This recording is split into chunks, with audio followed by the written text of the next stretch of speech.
ఒక చిన్న ఓటీపీతో మీరు పెద్ద డేంజర్ లో పడతారు. మీ కదలిక మొత్తం వాళ్ళ చేతుల్లోకి వెళ్తుంది. అదెలాగో తెలుసా? అదే వాట్సాప్ మీద జరుగుతున్న ఓటీపీ దాడి. అసలు ఈ ఓటీపీ ట్రాప్ అంటే ఏంటి?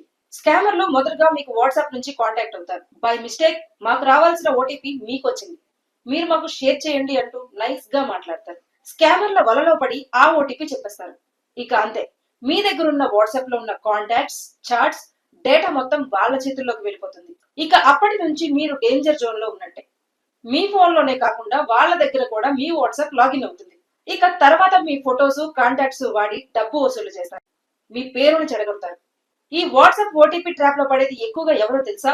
బిజినెస్ ప్రొఫెషనల్స్, స్టూడెంట్స్, ఎల్డర్స్, ముఖ్యంగా ఆన్లైన్ షాప్ చేసేవాళ్ళు అండ్ చాటింగ్ లో బిజీగా ఉండేవాళ్ళు. ఇలా బిజీగా ఉండే వాళ్ళకి ఎవరైనా ఫోన్ చేస్తే ఓటీపీ చెప్పమనగానే వెంటనే ఓటీపీ చెప్పేస్తారు. తద్వారా వీళ్ళ డేటా వాళ్ళ చేతుల్లోకి వెళ్ళిపోతుందని నిపుణులు చెప్తున్నారు. మరి దీని నుంచి తప్పించుకోవడం ఎలా? మొదట మీ ఫోన్ లో 2 స్టెప్ వెరిఫికేషన్ ఆన్ చేసుకోండి. సడన్ గా మీ ఫోన్ లో మీ వాట్సాప్ లాగౌట్ అయ్యింది అనుకుంటే హ్యాక్ అయ్యిందని అర్థం చేసుకోండి. మీకు ఎప్పుడైనా ఇలాంటి మెసేజ్లు వచ్చాయా? వస్తే కామెంట్ చేయండి. ఈ వీడియోను మీ ఫ్రెండ్స్ కి షేర్ చేయండి.